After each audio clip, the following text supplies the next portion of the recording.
जय हिंद प्यारे बच्चों। आज हम कक्षा 10 के भौतिक विज्ञान के विद्युत नामक पाठ का हम आकलन करेंगे, इसे पढ़ेंगे, समझेंगे और परीक्षा की दृष्टि से जो भी इम्पोर्टेंट बिंदु होंगे उन्हें हम आपको बताएंगे ताकि आप परीक्षा के लिए अब आप तैयार हो जाइए। अब से आपको तैयार होना है। तो इसको हम शुरुआत करते हैं बिना टाइम वेस्ट किए, ताकि ज़्यादा टाइम ना लगे, आप लोगों का बर्बाद ना हो। तो पहला हम देखते हैं, इसमें पहला टॉपिक आता है, पहला बिंदु आता है और वो आता है आपका विद्युत आवेश।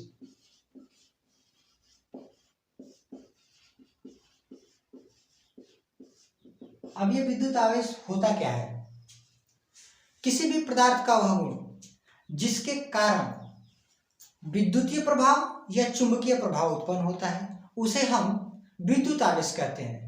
कोई भी पदार्थ हो, किसी भी पदार्थ का, कोई मान लीजिए कि यह पदार्थ हो गया, अब पदार्थ की सतहों पर इलेक्ट्रॉनों की कमी या वृद्धि हो, आवेश तो इलेक्ट्रॉन भी है, तो इनकी कमी या वृद्धि के कारण अगर या तो विद्युतीय प्रभाव उत्पन्न हो या चुंबकीय प्रभाव उत्पन्न हो, तो जिसके कारण अगर ये उपस्थिति के कारण, जिसकी उपस्थिति के कारण ये प्रभाव उत्पन्न हो रहा है, या तो विद्युतीय प्रभाव उत्पन्न हो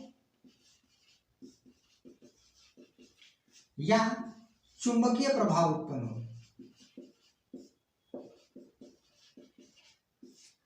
तो जिसके कारण ये दोनों उत्पन्न होते हैं उसे ही हम कहते हैं विद्युत आवेश। अब आवेश को प्रदर्शित कैसे करेंगे? तो आवेश को प्रदर्शित करने का प्रदर्शित किया जाता है Q से। आवेश को प्रदर्शित किया जाता है Q से। इसका मात्रक सबसे इंपॉर्टेंट होता है, मात्रक आपका होता है कूलाम। इसका मात्रक होता है कूलाम और ये इंपॉर्टेंट बिंदु है क्योंकि विद्युत वाले चैप्टर से अगर देखा जाए तो परीक्षा के अंतर्गत जो वैकल्पिक प्रश्न आते हैं, विकल्प वाले प्रश्न होते हैं, उनमें अक्सर इनके मात्रकों को पूछ दिया जाता है। और देखिए, विकल्प में एक भी नंबर कटने के कोई चांसेस नहीं होते हैं।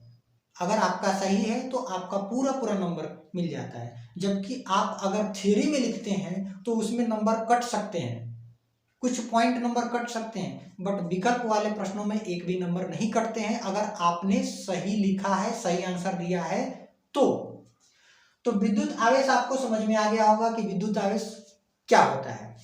विद्युत आवेश अगर कोई भी पदार्थ हो, पदार्थ के ऊपर अगर इलेक्ट्रॉनों की कमी या वृद्धि होती है तभी भी उसमें विद्युत चुंबकीय प्रभाव या विद्युत प्रभाव दोनों ही उत्पन्न हो सकते हैं, या तो विद्युत प्रभाव उत्पन्न होगा या चुंबकीय प्रभाव उत्पन्न होगा, तो उसे ही हम कहते हैं विद्युत आवेश कहते हैं।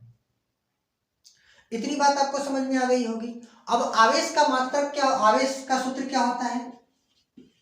तो आवेश Q बराबर होता है NE, जहां N क्या होता है? तो N होता है इलेक्ट्रॉनों की संख्या,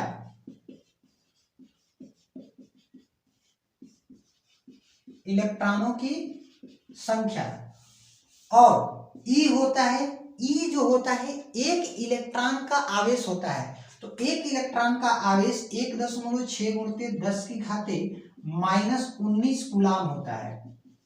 एक इलेक्ट्रॉन का आवेश, एक इलेक्ट्रॉन का आवेश 1.6 × 10⁻⁻19 कूलाम होता है। जबकि एक बात अगर हम इसमें ध्यान दें तो एक कूलाम बराबर क्या होता है? एक कूलाम बराबर, तो एक कूलाम बराबर हम देखेंगे तो 6.4 × 10⁻18 इलेक्ट्रॉन इसमें उपस्थित होंगे। अगर आप एक कूलाम आवेश लेते हैं उसमें इलेक्ट्रॉनों की संख्या जो होगी 6.4 × 10⁻18 इलेक्ट्रॉन उपस्थित होंगे, केवल और केवल एक कूलाम आवेश के अंतर्गत। तो आशा है आप लोगों ने इतना समझ लिया होगा। इस सूत्र को भी याद रखेंगे और इसके विशेषतर मात्रक को भी याद रखेंगे। मात्रक होता है इसका कूलाम, कूलाम ही इसका मात्रक है। यह विकल्प वाले प्रश्नों में पूछ देता है। यह भी पूछ देता है कि एक इलेक्ट्रॉन का आवेश कितना होता है, तो एक इलेक्ट्रॉन का आवेश होता है 1.6 × 10⁻⁻19 कूलम। इतना समझ में आया। अब आगे हम देखते हैं इसके आगे क्या आता है। अब आवेशों के प्रकार देखते हैं कि आवेश कितने प्रकार के होते हैं। आवेश के प्रकार, आवेश होते हैं दो प्रकार के। पहला होता है धन आवेश और दूसरा होता है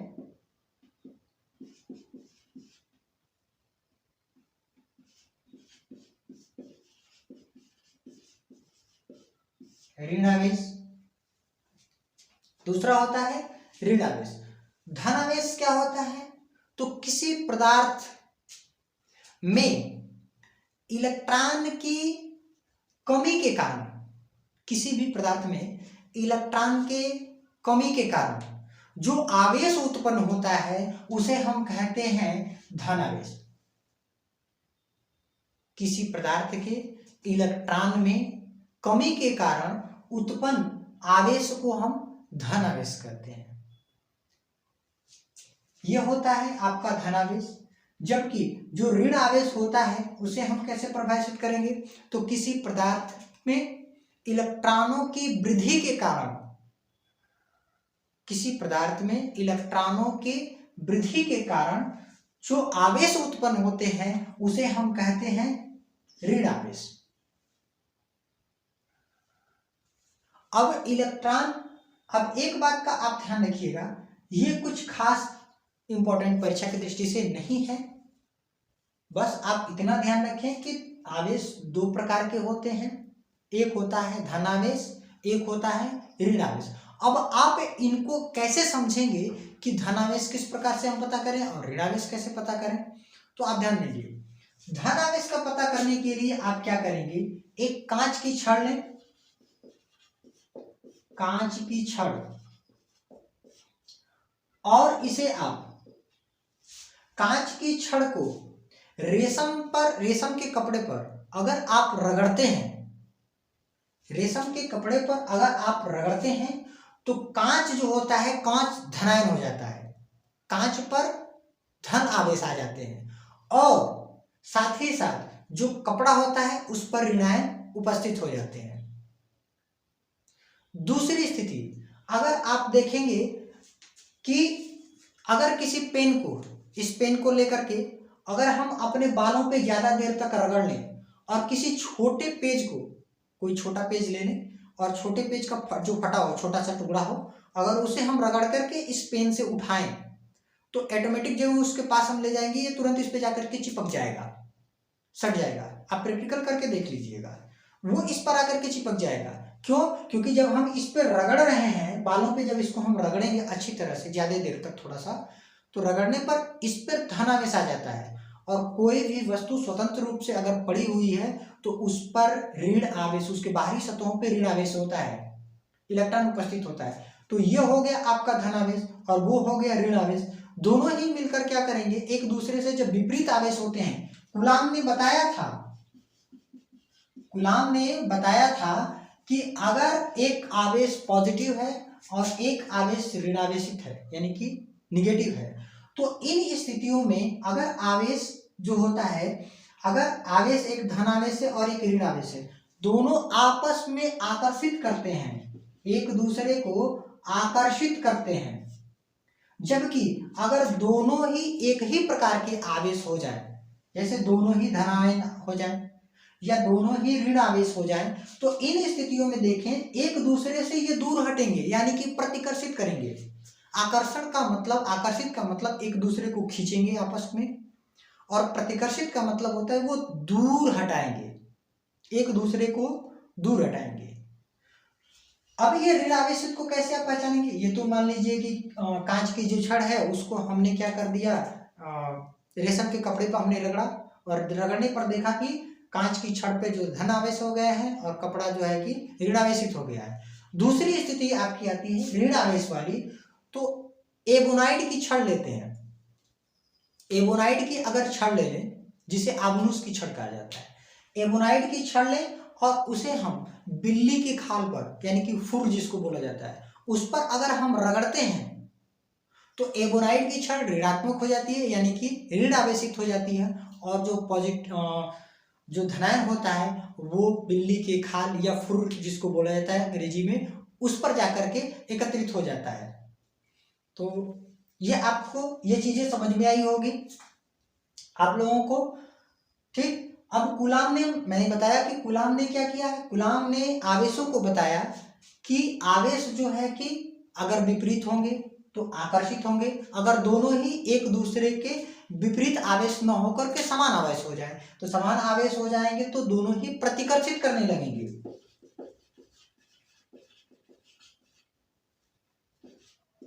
प्रतिकर्षित करते हैं, ठीक है। अब हम आगे चलते हैं अगले टॉपिक पे, जो हमारा है अगला टॉपिक विद्युत धारा। अब विद्युत धारा के बारे में हम समझते हैं कि विद्युत धारा होती क्या है।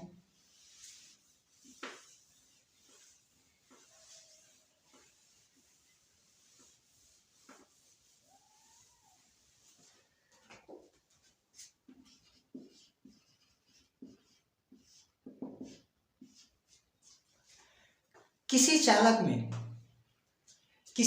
चालक में प्रवाहित आवेशों की दर को विद्युत धारा कहते हैं। किसी चालक में आवेशों की प्रवाह दर को विद्युत धारा कहते हैं। प्रवाह दर का मतलब हुआ आप किसी समय के बदलते हुए साथ में, अगर समय आपका बदल रहा है, समय टाइमिंग बढ़ रही है तो उसके साथ में जो इलेक्ट्रॉनों का आवागमन होना चाहिए वो तेजी से होना चाहिए। अगर नहीं समय के साथ बदल रहे हैं तो वो धारा नहीं मानी जाएगी। अगर मान लीजिए कि विद्युत धारा के अंतर्गत देखा जाए, सॉरी गलती हो गई थोड़ी सी, विद्युत धारा जो होता है किसी चालक में आवेशों के प्रवाह दर को विद्युत धारा कहते हैं। जैसे अगर हम देखें यहाँ पे हम ये कुछ आवेश हैं ऐसे पड़े हुए हैं, तो अगर ये गतिमान नहीं है, किसी एक निश्चित बिंदु को पार करके नहीं निकल रहे हैं तेजी से, अगर यहां से तब तक अगर ये चीज एक किसी निश्चित बिंदु को पार करके समय के साथ तेजी से नहीं निकल रहे हैं तो इन्हें हम विद्युत धारा नहीं कहेंगे। इन्हें हम केवल और केवल क्या कहेंगे, आवेश।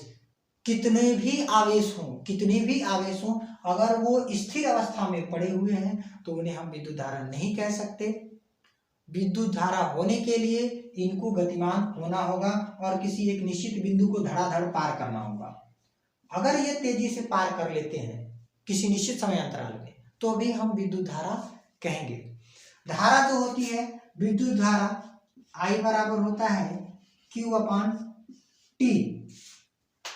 ये आपका फार्मूला है। अब ये क्या हो गया, Q जो है ये आवेश है। अभी हमने बताया आवेश क्या होता है, विद्युत आवेश क्या होता है, तो ये Q जो हो गया आवेश हो गया, T हो गया, ये हो गया आपका समय। हमने परिभाषा, देखिए यहां से भी आप परिभाषा बना सकते हैं, बना सकते हैं। विद्युत धारा की अगर परिभाषा आपको बनानी है तो आप यही कहेंगे, देखिए भाई कहीं विद्युत चलेगी या आवेश चलेगा तो कोई उपकरण ही होगा या चालक होगा या परिपथ होगा तभी विद्युत धारा होगी। तो इनको होने के लिए हम चाहे तो यहां से भी हम परिभाषा को बना सकते हैं। अब आप देखिए कैसे हम बना रहे हैं। पहले तो आपको चालक होना चाहिए या विद्युत परिपथ होना चाहिए। तो चालक होने के लिए हम क्या करेंगे, किसी चालक में आवेशों के प्रवाह दर का मतलब ये हुआ कि ये समय अगर बढ़ रहा है तो आवेश भी बढ़ना चाहिए, आवेश वहां से गुजरना चाहिए। अगर आप इस तरह से भी बनाना चाहते हैं तो बनाएं कि किसी चालक में आवेशों के प्रवाह दर को विद्युत धारा कहते हैं, या फिर ये भी कह सकते हैं, अगर आपको ऐसे नहीं समझ में आया तो आप ऐसे कह सकते हैं, इसको समय को एकांक कर दीजिए। एकांक का मतलब एक, एकांक का मतलब एक, समय को एकांक बना दीजिए, यानी कि 1 सेकंड कर दीजिए। जब समय को आप एकांक कर देंगे तो ये चीजें खत्म हो जाएंगी। अब आप सीधा सीधा कह सकते हैं कि किसी चालक में एकांक समय में प्रवाहित होने वाले आवेशों को विद्युत धारा कहते हैं। किसी एकांक समय में किसी चालक में प्रवाहित होने वाले आवेशों को विद्युत धारा कहते हैं। यानी कि 1 सेकंड, अगर एकांक समय लिए हैं, अगर 1 सेकंड का समय लें अगर हम, तो 1 सेकंड में जितने ये आवेश प्रवाहित होंगे वही आपका धारा बनेगी। धारा उसी को बनना है। तो आप लोगों ने ये समझ लिया होगा कि धारा क्या होती है। अब इसको धारा को प्रदर्शित किससे किया जाता है, तो हमने यहाँ पहले ही दिखा दिया कि धारा को I से प्रदर्शित करते हैं। इसका मात्रक क्या होता है, तो धारा का मात्रक होता है विद्युत धारा का मात्रक एम्पियर होता है। विद्युत धारा का मात्रक एम्पियर होता है। ये इंपॉर्टेंट चीज है। इसे नापा किससे जाता है, तो इसे नापा जाता है अमीटर से। इसे नापा जाता है अमीटर से। अमीटर से हम धारा को माप सकते हैं। आशा करता हूं ये चीजें आपको समझ में आ गई होंगी। इसका अगला पॉइंट हम चलते हैं। इसमें इंपॉर्टेंट यही रखिएगा कि इनके जो है कि फार्मूला और इसके मात्रक आप याद रखिएगा। इसके बाद हम देखते हैं विद्युत विभव।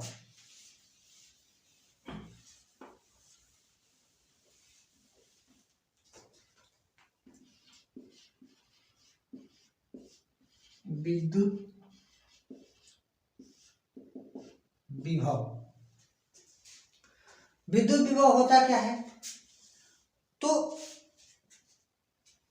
किसी एकांक धनावेश को, कोई मान लीजिए कि पहले विद्युत क्षेत्र समझिए, तो विद्युत के कारण जो क्षेत्र बनता है, विद्युत के प्रवाह से या विद्युत के कारण जो क्षेत्र उपस्थित हो जाता है उसे हम कहते हैं विद्युत क्षेत्र।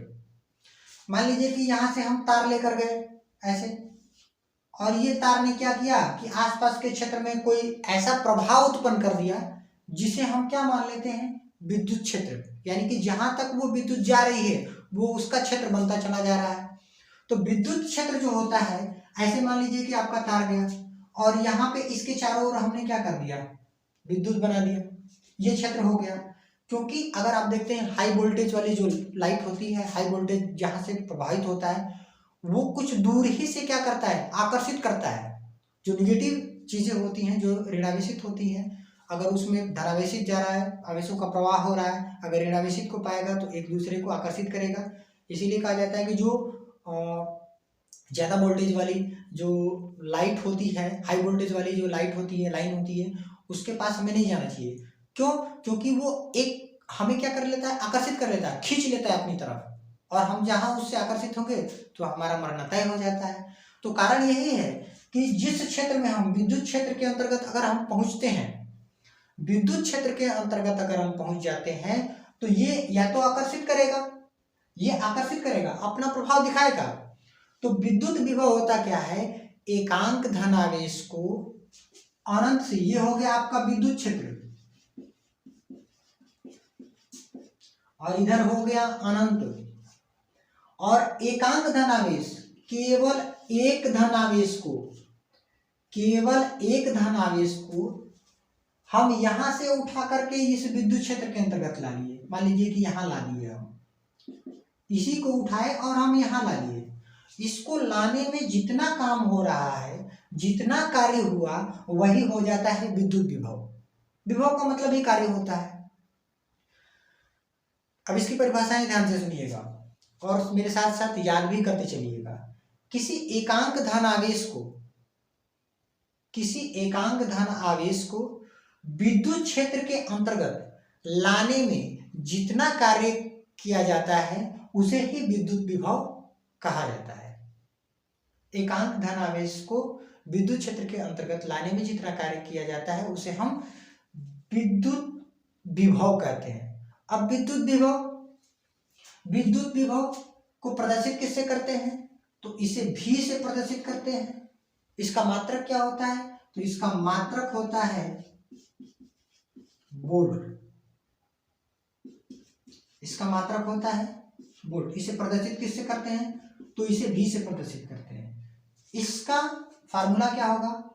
तो V बराबर W/Q, ये हुआ आपका फार्मूला।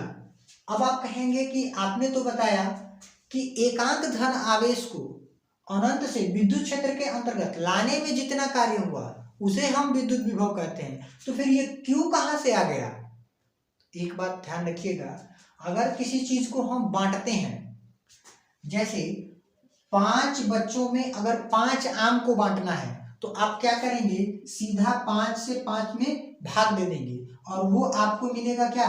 1। यानी कि आप कहेंगे कि एक बच्चे को एक ही हम दे रहे हैं। तो आप ये समझिए कि जितना आप यहाँ से आवेश उठा रहे हैं, आप जितना आवेश उठा करके यहाँ से यहाँ लाएंगे उतना आवेश तो नीचे हो गया, और साथ में कितना कार्य हुआ उस पूरा टोटल कार्य को यहाँ रखेंगे और जब डिवाइड करेंगे तो मात्र एक ही आएगा ना, 1 वोल्ट मिलेगा। यानी कि जितने, ये हमें अंतर प्रदर्शित कर देगा कि हम, ये इसका बताने का तात्पर्य ही है कि केवल हम 1 वोल्ट को ही नाप रहे हैं। अगर 1 वोल्ट आप ले रहे हैं तो जितना आप कार्य करेंगे और जितना आवेश उठा करके आप ले जा रहे हैं उसी आवेश से उसमें भाग दे दीजिए। यानी कि एकांक धनावेश को किसी विद्युत क्षेत्र के अंतर्गत लाने में किया गया कार्य ही विद्युत विभव कहलाता है। ये आपका फार्मूला हो गया। ठीक है, अब आगे हम देखते हैं कि इसके आगे आपका आता है विद्युत विभवांतर।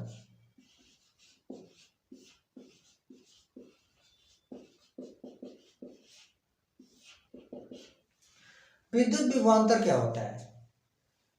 किसी एकांक धनावेश को, बात यही है, बस स्थान बदल गया है।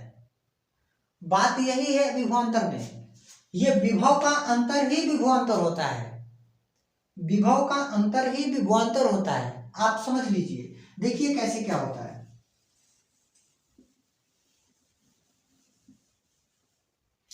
हम जो ये एकांक धनावेश को यहां से उठा रहे थे, यहां से, इस एकांक धनावेश को यहां से हम नहीं लेना है, हमको अनंत से लाना ही नहीं है। अब हम क्या करेंगे, इसी एकांक धनावेश को विद्युत क्षेत्र के अंतर्गत यहां से उठाए और यहां पे रख देंगे। एकांक धनावेश को चालक के अंतर्गत विद्युत क्षेत्र में एक स्थान से दूसरे स्थान तक या एक बिंदु से दूसरे बिंदु तक लाने में किया गया कार्य ही विद्युत विभवांतर कहलाता है। किसी विद्युत क्षेत्र के अंतर्गत एकांक धनावेश को एक बिंदु से दूसरे बिंदु तक लाने में किया गया कार्य ही विद्युत विभवांतर कहलाता है। इसका फार्मूला क्या होता है? इसको प्रदर्शित करते हैं, इसको प्रदर्शित करते हैं डेल्टा V से। इसका सूत्र क्या होता है? डेल्टा V बराबर W/Q। इसे भी उसी फार्मूले से प्रदर्शित करेंगे, क्योंकि हम धन आवेश को ही उठा करके ला रहे हैं। पहले था कि अनंत से हम उठा कर ला रहे थे विद्युत विभव में, जबकि विद्युत विभवांतर में हम क्या कर रहे हैं, अब एकांक धन आवेश को क्षेत्र के अंतर्गत ही उठा करके, क्षेत्र के अंतर्गत से ही उठा करके उसी के अंतर्गत रख रहे हैं। तो विभव में अंतर हुआ, यहीं से यहीं में अंतर हो रहा है, इसलिए हो गया आपका क्या, विद्युत विभवांतर। इसे हम डेल्टा V से प्रदर्शित करते हैं और इसका भी फार्मूला वही होता है, बस प्रदर्शित करने का थोड़ा सा अंतर होता है। ठीक है, आशा करते हैं इन चीज़ों को आप अच्छी तरह से समझ गए होंगे और इसमें जितने भी शेष टॉपिक बचे हुए हैं उन्हें हम कल वाले वीडियो में अपलोड कर देंगे और आप लोग अच्छी तरह से इसे देख लीजिएगा। और एक बात आप लोग ध्यान रखिए, आप लोगों को अगर किसी भी चैप्टर में कोई दिक्कत समस्या आ रही है, आप लोग कमेंट बॉक्स में लिख दीजिएगा, कमेंट करिएगा। मैं उस पर वीडियो बनाने की पूरी तरह से चेष्टा करूंगा और पूरी तरह से समर्थ हो पाऊंगा तो करूंगा जरूर। आप लोगों को मैं वीडियो बना करके अपलोड जरूर करूंगा। धन्यवाद।